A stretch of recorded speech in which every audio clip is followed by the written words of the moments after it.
नेपाल में पाकिस्तान का जबरदस्त विरोध। काठमांडू में पाकिस्तानी एम्बेसी के बाहर जुटे सैकड़ों लोग। पहलगाम हमले को लेकर जमकर नारेबाजी की। प्रोटेस्ट में बड़ी संख्या में महिलाएं भी शामिल।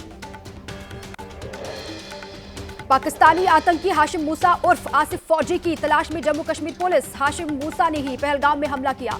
सूत्रों के मुताबिक पाकिस्तानी सेना की स्पेशल फोर्स के स्पेशल सिक्योरिटी ग्रुप का कमांडो था मूसा। हाशिम मूसा पर 20 लाख रुपए का इनाम है। पहलगाम हमले वाले दिन धार्मिक नारा लगाने वाले जिपलाइन ऑपरेटर मुजम्मिल के पिता का बयान एबीपी न्यूज से कहा। मुजम्मिल को पुलिस उठाकर ले गई। मुजम्मिल काफी डर गया था, कहा हमारे मजहब में अल्लाह का नाम लेते रहते हैं। एनआईए ने भी मुजम्मिल को भेजा समन।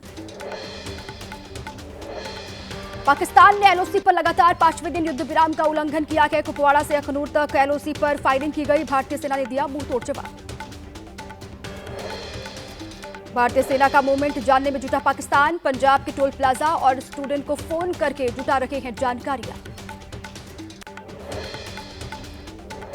आतंकियों के खिलाफ सीमावर्ती इलाकों में सड़क पर उतरे लोग। एलओसी के पास कुपवाड़ा में पाकिस्तान और आतंकी हाफिज सईद के खिलाफ नारेबाजी की गई। काले कपड़े पहनकर किया आतंकियों का विरोध।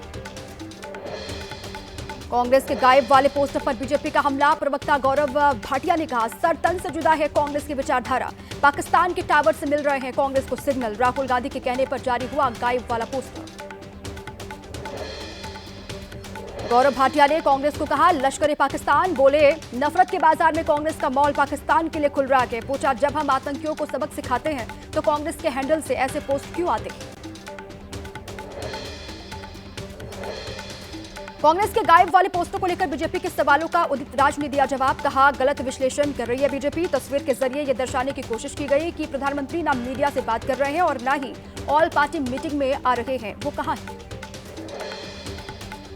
बीजेपी प्रवक्ता प्रदीप भंडारी ने कांग्रेस के गायब वाले ट्वीट पर निशाना साधा। उन्होंने कहा पाकिस्तान से ऑर्डर ले रहे हैं कांग्रेस के नेता। पाकिस्तान का टूल बन गई है कांग्रेस पार्टी। कांग्रेस के गायब वाले पोस्ट पर आरजेडी सांसद मनोज झा ने कहा अगर प्रधानमंत्री मोदी सर्वदलीय बैठक में शामिल होते तो बैठक की गरिमा बढ़ जाती। कांग्रेस के ट्वीट पर बीजेपी नेता शाहनवाज हुसैन बोले कांग्रेस ने पीएम का नहीं देश का अपमान किया है। इन हरकतों की वजह से कांग्रेस को देश कभी माफ नहीं करेगा। लोकसभा में नेता प्रतिपक्ष राहुल गांधी ने पीएम मोदी को चिट्ठी लिखी। पहलगाम हमले को लेकर संसद का विशेष सत्र बुलाने की मांग की। लिखा इस समय हमें यह दिखाना चाहिए कि आतंकवाद के खिलाफ पूरा देश एकजुट है। राज्यसभा में नेता विपक्ष और कांग्रेस के राष्ट्रीय अध्यक्ष मल्लिकार्जुन खड़गे ने पीएम मोदी को चिट्ठी लिखी। संसद का विशेष सत्र बुलाने की मांग उठाई। कांग्रेस के सीनियर नेता जयराम रमेश ने कहा प्रधानमंत्री को सदन में आना चाहिए। बिहार में चुनावी भाषण देने के लिए पीएम के पास वक्त था लेकिन सर्वदलीय बैठक के लिए नहीं था, इसलिए हमने विशेष सत्र का निवेदन किया है। संसद के विशेष सत्र बुलाने की विपक्ष की मांग पर जेडीयू कोटे से बिहार सरकार मंत्री जयंत राज का बड़ा बयान। कहा जरूरत पड़ी तो केंद्र सरकार आतंकी हमले पर चर्चा के लिए संसद का विशेष सत्र बुलाएगी। सहयोगी दल होने के नाते हम लोग मजबूती से सरकार के साथ खड़े हैं। आरजेडी ने पीएम मोदी पर निशाना साधा। प्रवक्ता मृत्युंजय तिवारी ने कहा देश पूछ रहा है कि प्रधानमंत्री का 56 इंच का सीना अब कहां गया। पूरा देश एकजुट है लेकिन सवाल तो उठेंगे ही। भारतीय जनता पार्टी पर कांग्रेस के वरिष्ठ नेता रणदीप सिंह सुरजेवाला का विवादित बयान। बोले एक बार नहीं कई बार बीजेपी के नेताओं के संबंध आईएसआई से मिले हैं। कल राहुल गांधी और खड़गे ने जताई थी पार्टी नेताओं के बयानों पर नाराजगी।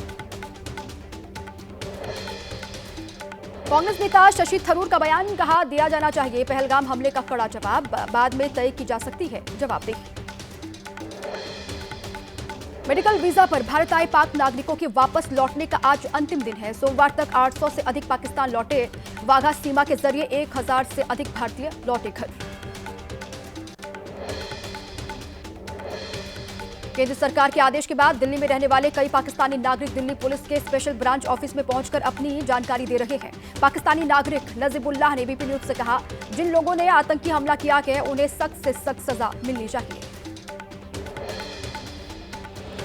4 हिस्सों में बटेगा पाकिस्तान। जम्मू कश्मीर पुलिस के पूर्व डीजीपी शेष पॉल वैद ने कहा कोई गलती ना करें, चुराया गया पीओके ले लिया जाएगा वापस। 4 भागों में विभाजित हो जाएगा पड़ोसी मुल्क पाकिस्तान।